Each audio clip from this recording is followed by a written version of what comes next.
Hello everyone, Congressman Tom Emmer here in our nation's capital on Constitution Day, ready to speak to you a little about the important meaning that this day holds and what it means for me personally.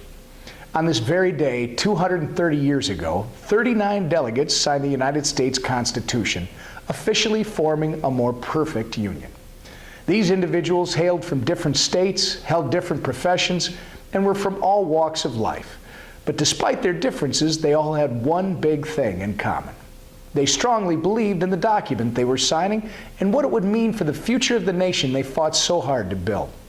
This document was the first of its kind, laying out the framework for what would eventually become the greatest nation the world has ever seen. The Constitution is the most meaningful document in every single American citizen's life.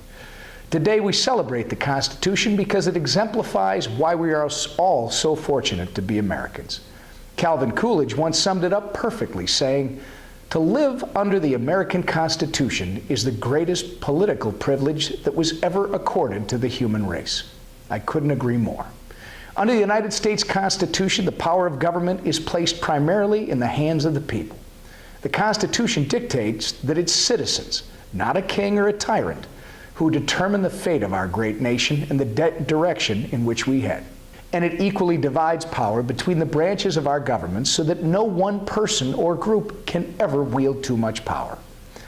As Congressman of Minnesota's 6th Congressional District, our Constitution holds great meaning for me personally. Unfortunately, throughout the history of our great nation, we have often seen the Constitution come under attack. Oftentimes, this is through the executive branch exerting too much power. Sometimes it's due to many of the major agencies of government being controlled by unelected bureaucrats who remain largely unaccountable to the American people, yet exercise more power than the elected officials in the House and the Senate. When I came to Congress, I placed my hand on the Bible and swore an oath to support and defend the Constitution of the United States. That's why, through my work in Congress, I promise to reinforce the system of checks and balances. I promise to help restore limited government with the majority of our power being held by individual states, not the federal government.